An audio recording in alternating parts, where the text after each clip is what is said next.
Okay, my story, my relationship with creatine. When I was a young actor in the late 80s and the early 90s. Very recently. Yeah, very recently. I thought that if I was able to develop a strong and muscular, buff, pumped body, then that would help me get more roles as a kind of rugged leading man type thing. And so I had my membership of the city gym, and I heard about supplements, and I think I went into a supplement store back then and asked for some protein, and the young bloke behind the counter said, "Are you taking creatine?" I said, "What's creatine?" And he said, "Well, that's what you need if you want to really sort of bulk up, if you want to put on muscle mass." And of course, this was many years before I met the delightful Annie McCubbin. My critical thinking skills weren't tremendous, and I was kind of inclined to believe the story that was peddled by the buff sales assistant.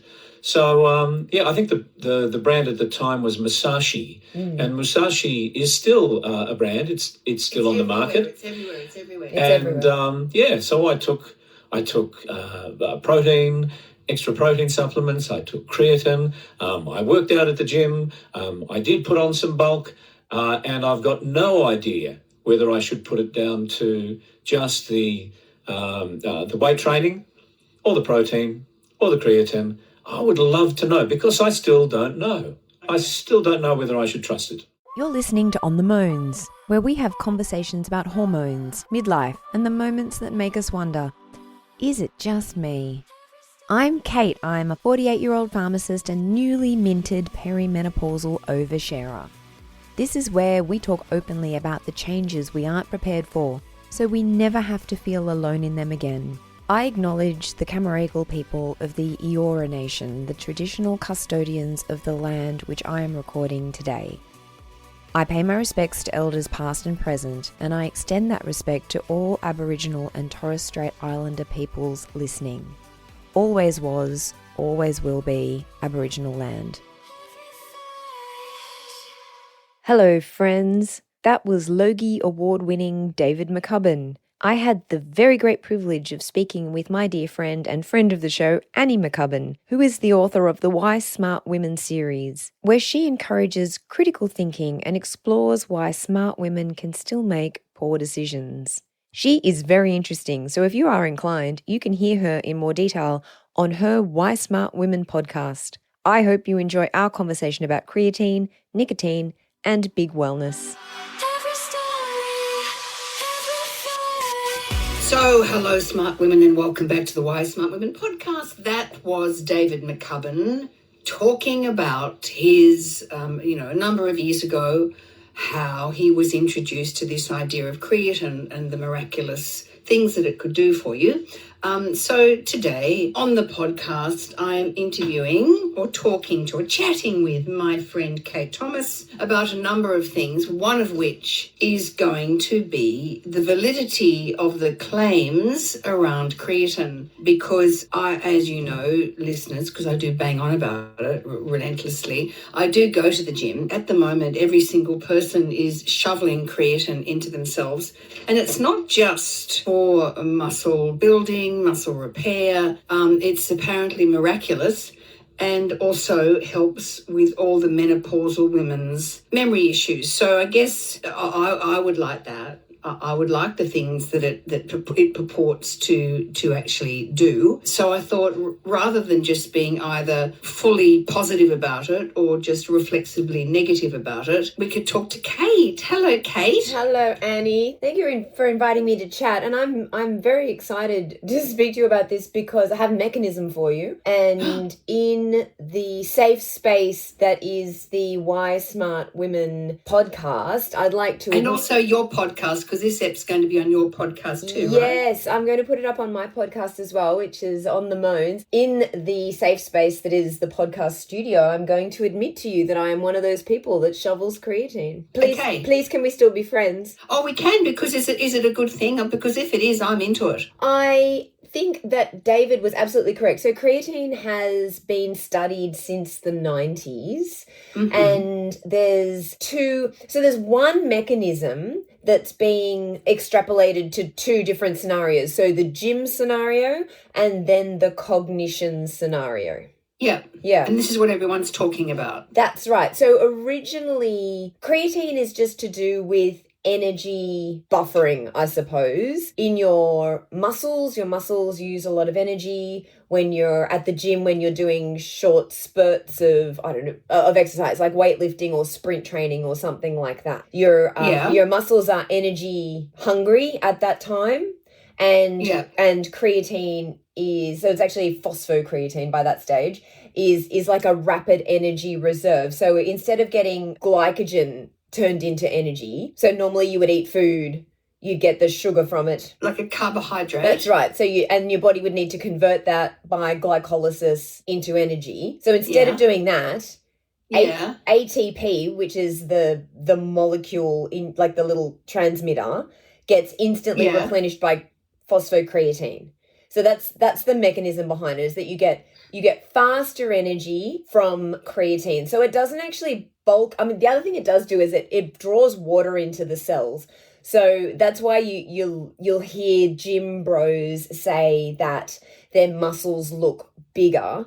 It's because they're actually holding on to more water. That's really got nothing to do with the muscle building side of it. The idea is that your muscles have more opportunity to have access to faster energy. Therefore, you can do an extra rep. You can run a little bit faster because you're adding strain onto those muscles. Then you improve. So because it's like an availability of more energy. Yes. That right? Like a quicker delivery of energy. Yes. It means that I'm in the gym and I can do an extra 50 meters, or I can do an extra lift. Yes.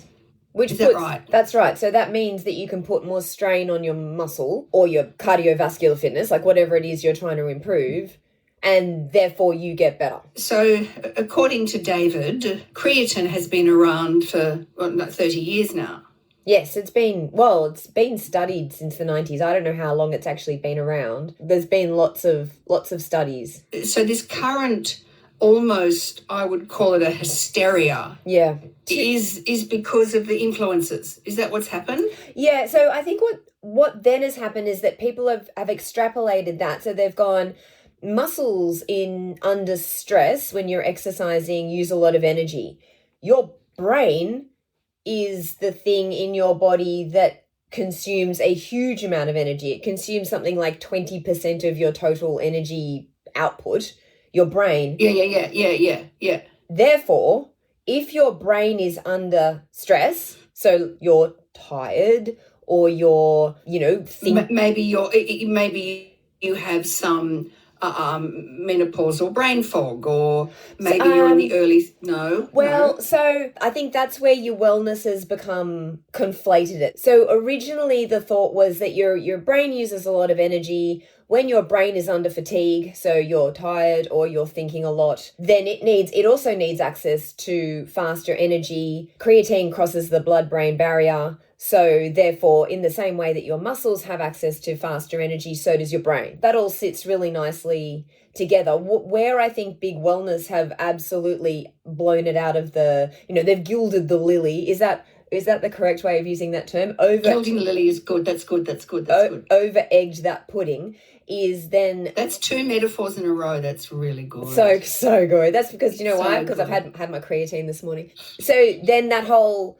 it improves cognition, it improves your brain fog, it prevents cognitive decline, that kind of thing. Yeah, that's all a bridge too far. So the studies haven't gotten to that stage, but what the studies have shown is that mechanistically it is plausible that your brain would need access to more energy, when it's tired, therefore creatine can provide. We're not talking, I go to the gym and I deadlift 5 kilos and now I have creatine, and I go to the gym and I deadlift 105 kilos. Like Are you sure? Because that sounds really good. Well, you have... I'd like that. So, and you have seen me, and I am pretty swole, aren't I? Like, you're astonishing. Muscly. I'm a little bit frightened of you. Like when you walk into a room, I feel intimidated by your bulk. Physically impressive I am. Yeah, you are. It's astonishing. just imposing.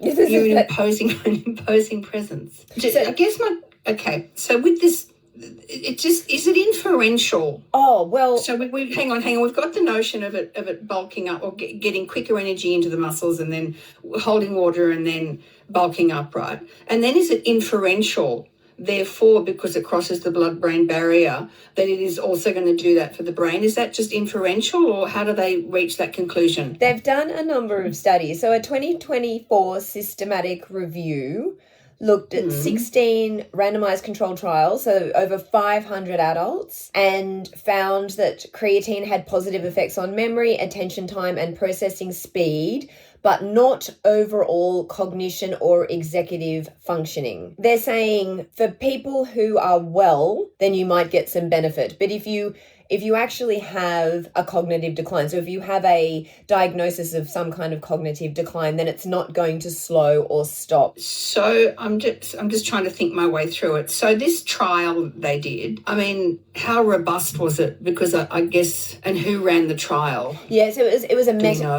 meta-analysis of the 500 people. It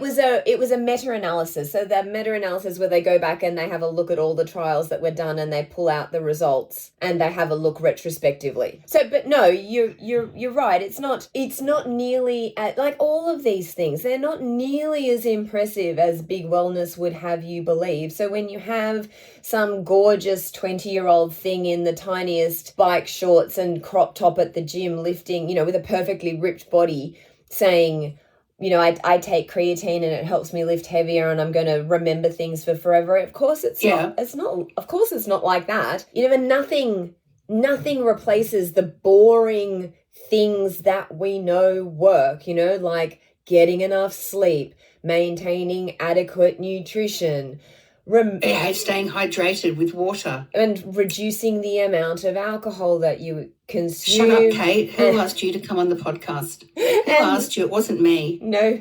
And not smoking, like just boring. I don't smoke. Like Yay, go me. Yay.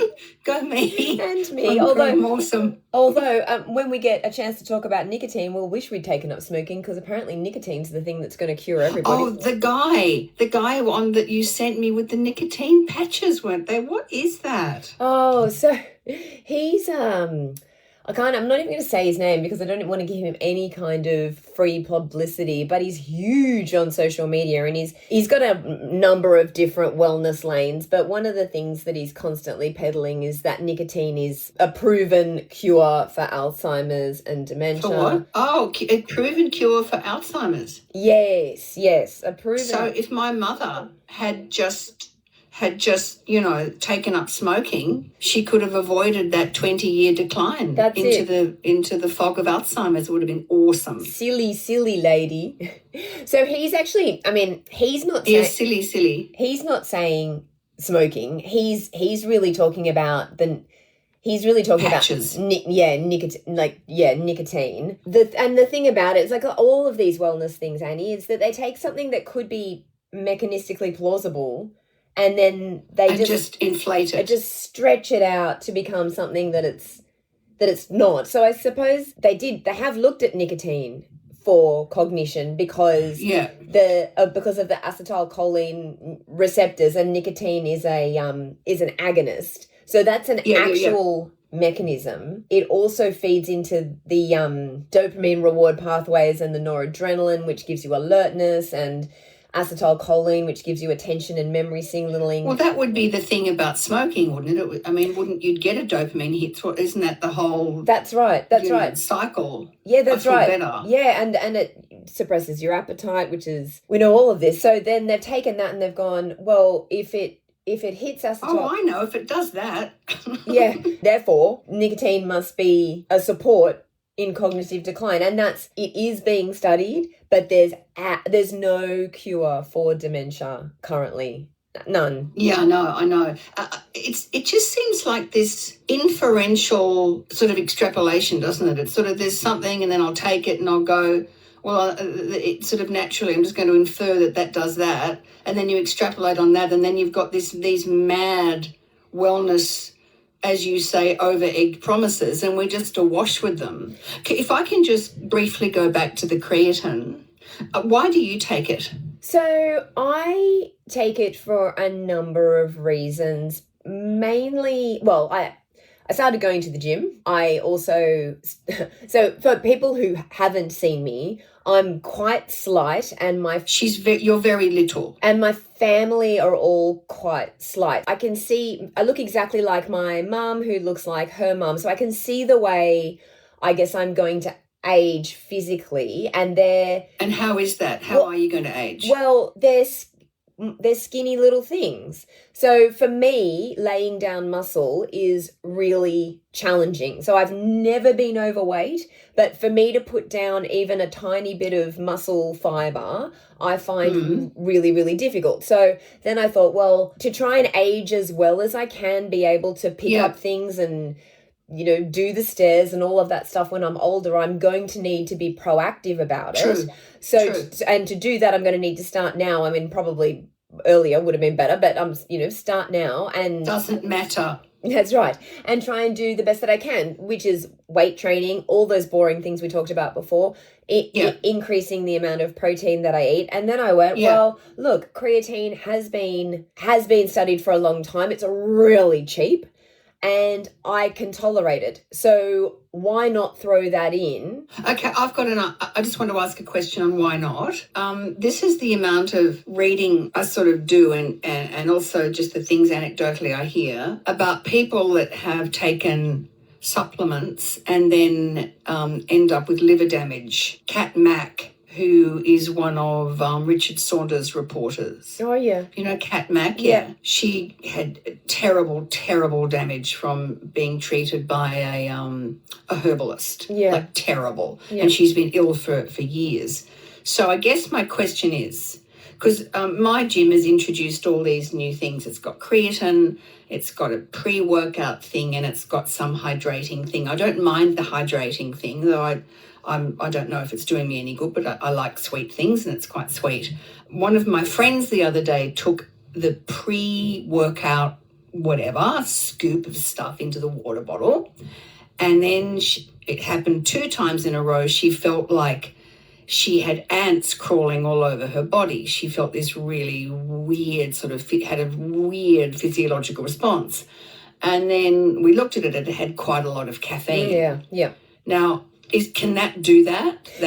Can that do that to you? Yeah, so huge amounts of caffeine absolutely can make you anxious and feel horrible. I also don't mind a bit of pre-workout, but when I have pre-workout, I'm having a piece of toast with jam and a coffee, because really the amount of caffeine that you need to temporarily trick your brain that you're not fatigued, because you in fact are fatigued, but what you're trying to do is trick your brain to thinking that you're not fatigued so you can get more, more reps out. Is that what it is? Well, yeah. Well, of course, because your muscles are as fatigued as they're going, they're as fatigued as they're going to be.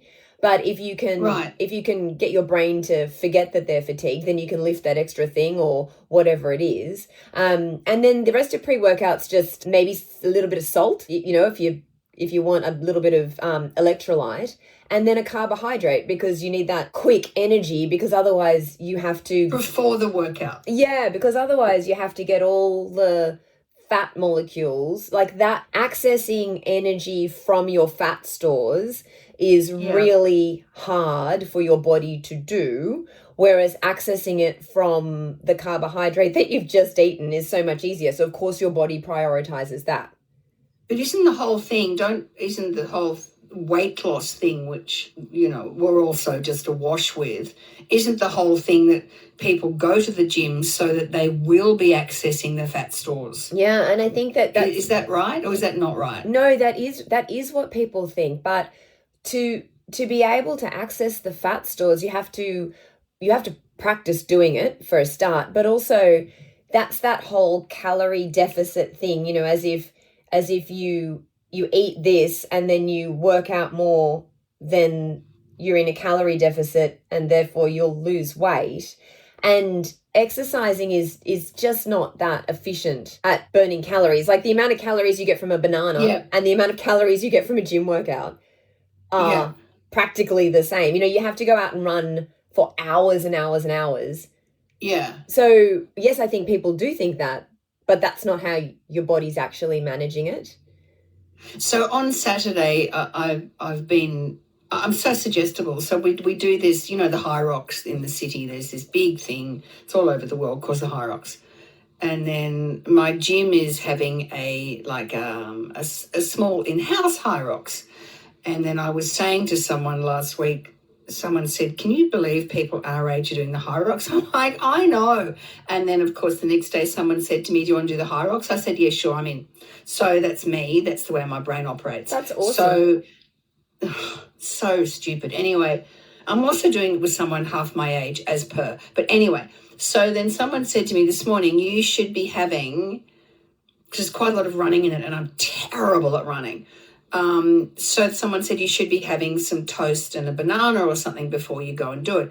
Now, when I get up in the morning, and this has been the same for my entire life, I feel nauseous. The thought of food, I'm like, whoa. And I do my exercise on an empty stomach and then I go and have a coffee and then I eat a couple of hours later, and that's what I've been doing for years and years. But are we saying maybe I should actually force myself to have that banana? Well, you are the boss of your own body. But for me, I had to practice getting up before, because we'd train to do these huge long runs, right? Like, yeah, you're like a marathon runner, which is you're in a different league, or even longer, you know. So we'd go out and we'd run for 12, 14 hours. Who's we? The group that I was with at the time. So my group of friends, we were all doing it together, and I would have to practice getting up and having something to eat before we started, and then also had to practice eating during the exercise. I mean, a High Rocks, I think, is only 6 or 8 kilometers of running. Yeah, but that for me, like I'm quite good in the gym at rowing and ski and biking. My running is just tragic. So I'm only doing the half. I'll be doing like 4K, 5K max. And that's a lot for me. Will that take you an hour? Yeah. Yeah. So I think plus all the wall balls and the lifting and the sled pulling. yeah, but the whole High Rocks will take you an hour. You think, yeah. So I think if your body is used to already getting up and doing an hour's workout at the gym on no food, then I wouldn't be changing that. Oh, cool. But I think if you looked at it on paper, you'd go, yeah, you need some carbohydrate before you exercise so that you've got some energy to burn. Yeah. Whilst you're doing it. Otherwise you bonk. That's what that whole bonking thing is in the marathon. You hear people go, you know, I got to 35 kilometers and then they call it, you know, hitting the wall. Is just hitting the wall. Yeah. So your muscles just run out of energy. Yeah, like glycogen, and then they've got nothing. Then they've literally got nothing. Which is that. So that's that hitting the wall. So can I go back to you? Because it's really interesting. So you would run for 12 or 14 hours. Yep.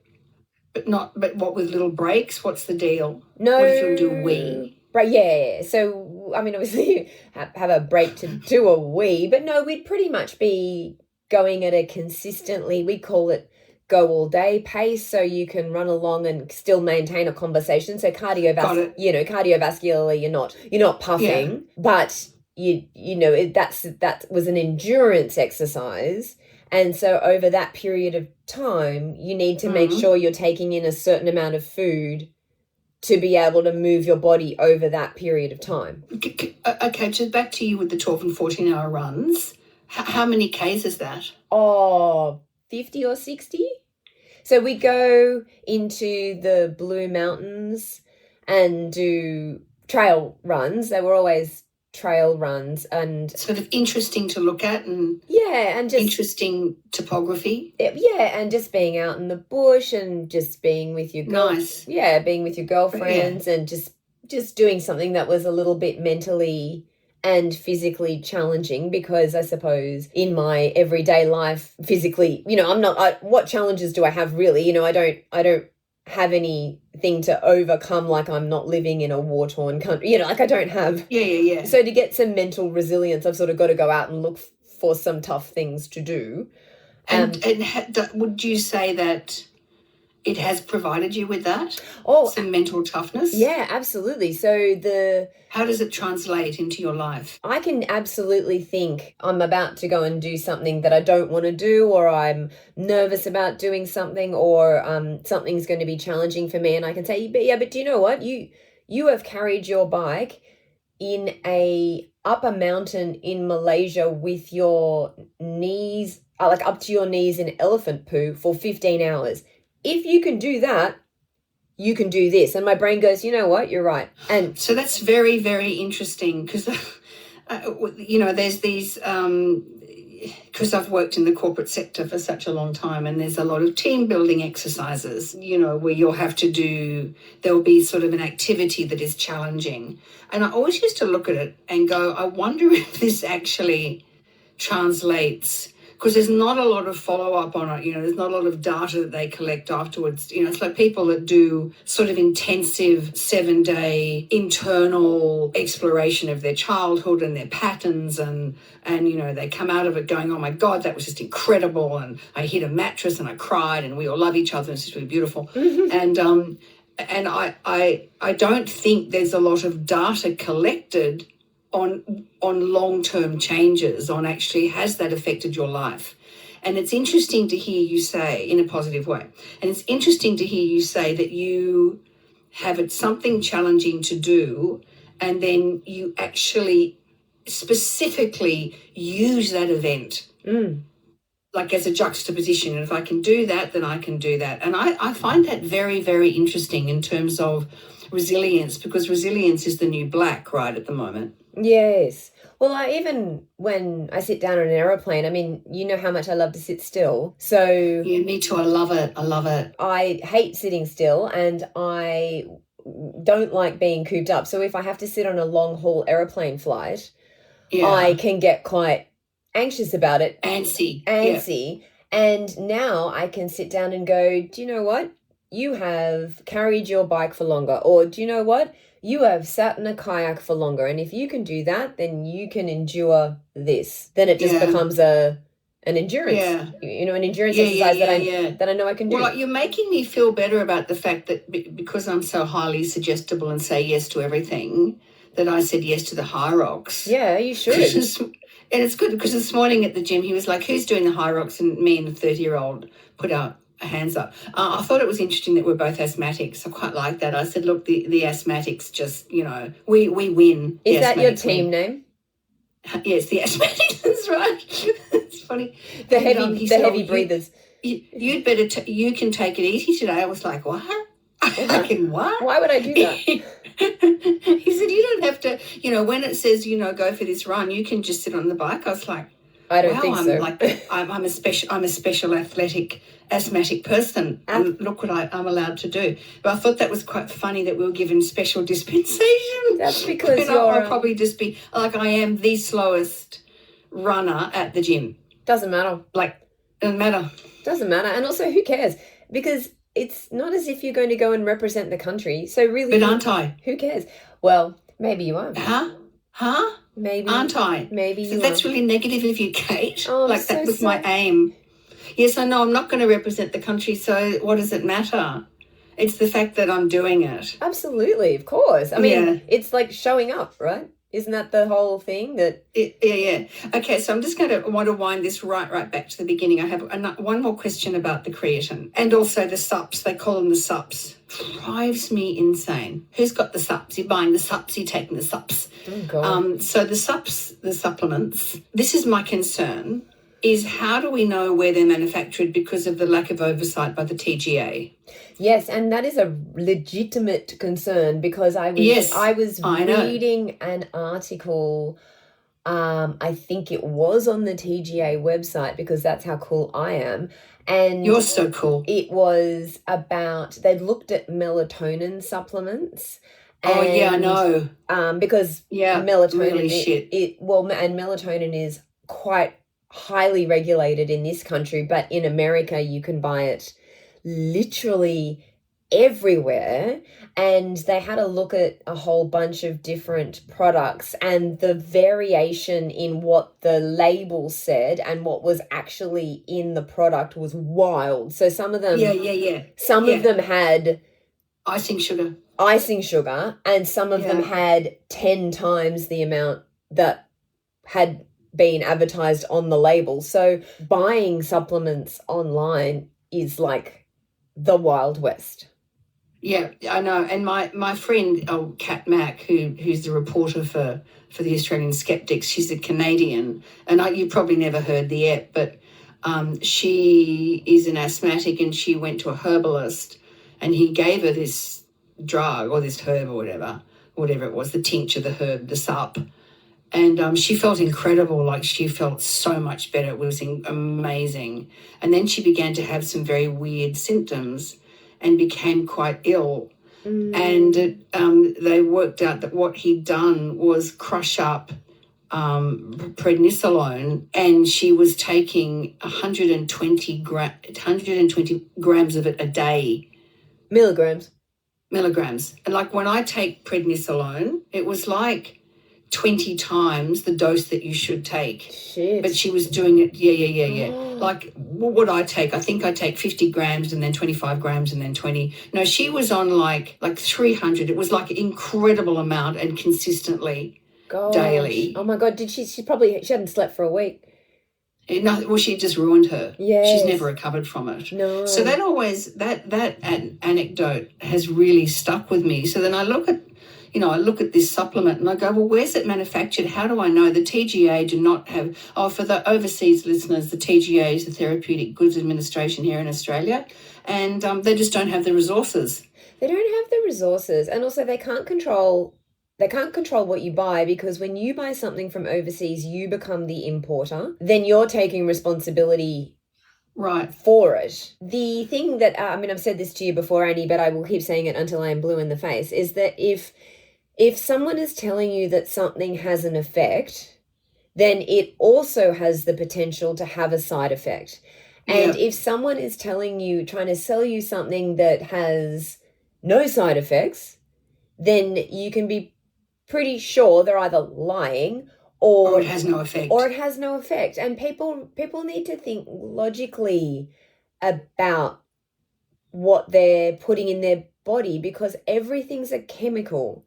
So even this whole natural versus but it's a funny way of thinking to my mind, because if everything is a chemical and you want something to have an effect, then to my mind, it would be much safer to have something that had been through all the regulations and all the trials and all the dose finding studies and all of the manufacturing rigor, than to have something that hadn't done all of that but was calling itself natural. And then also to remember that lots of nasty things are natural, like cancer, like arsenic, like brown bears, snake venom, so I guess my mind finds it very difficult to understand how, for example, 90% of molecules, of potential molecules that drug companies look at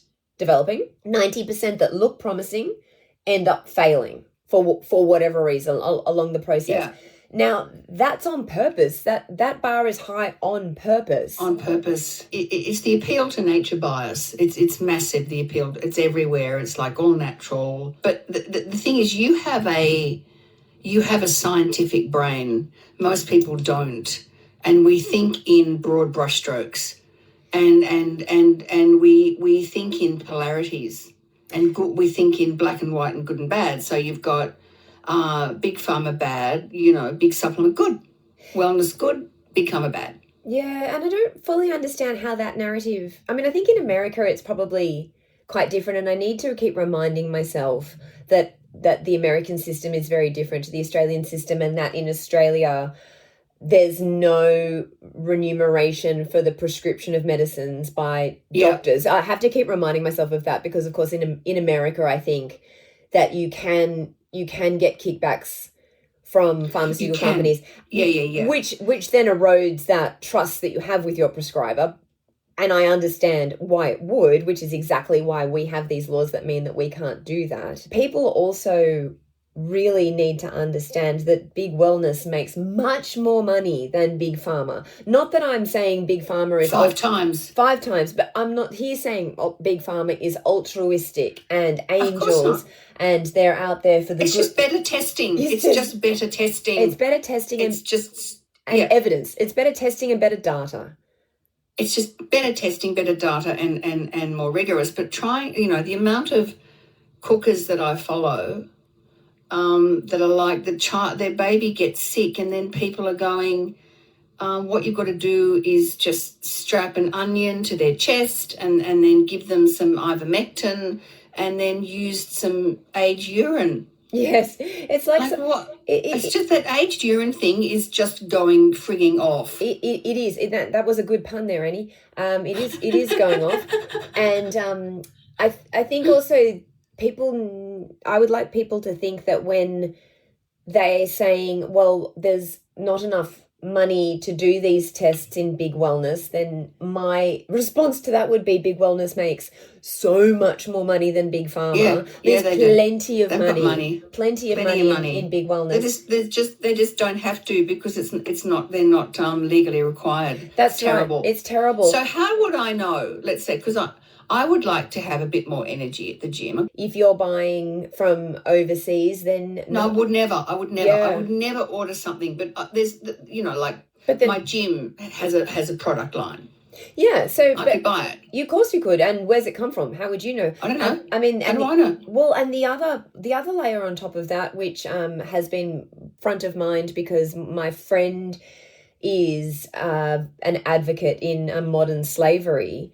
is like there's that level to it as well. So you don't, if you're, I mean, now we're talking a bit more broadly about buying anything online, but if you're buying from overseas and you can't trace, so you might be able to trace your creatine back to the wholesaler in wherever it's come from, but you don't know where that wholesaler has gotten the original. I don't know. No, How would I know? Well, no, you don't. You don't know, and you'll never know. You'll never know that because...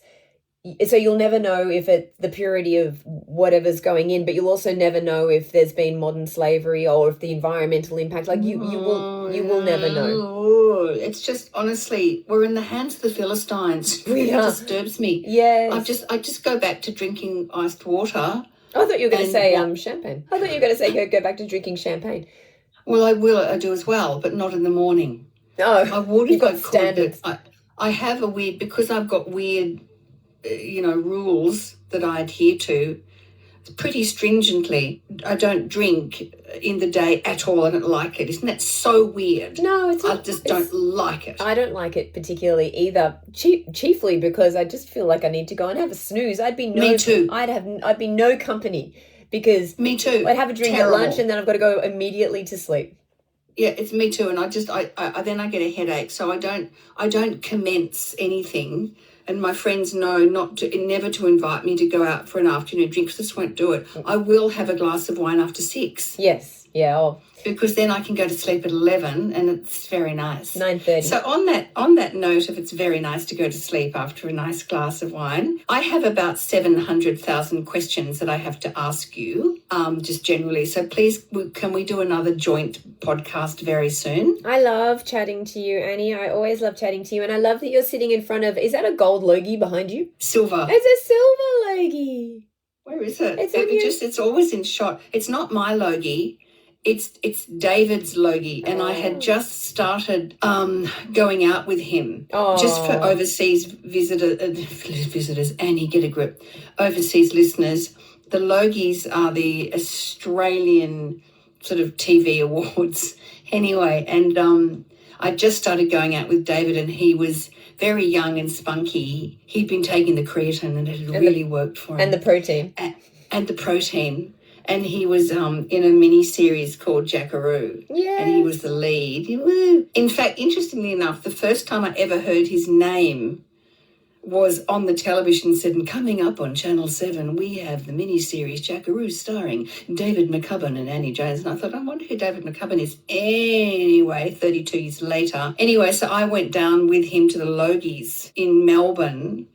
I looked really good. I remember I had a really good dress on. God damn it, he won. Yes. And he stood up there and he held up that Logie, and we still have it. Yes, I can see it behind you. It's lovely. It's beautiful. On that note, I'm going to say goodbye to the listeners. Thank you so much for tuning in. I adore talking to you. I'd like to do it more regularly. I think we have a really good thing going here. Yes. Listeners, please do be careful if you're going to shovel some supplement or vitamin into yourself, and just see if you can do a bit of exploration as to the validity of the claims and the safety of taking it. On that note, stay safe, stay well, keep your critical thinking hats on. See you later. Bye. Bye.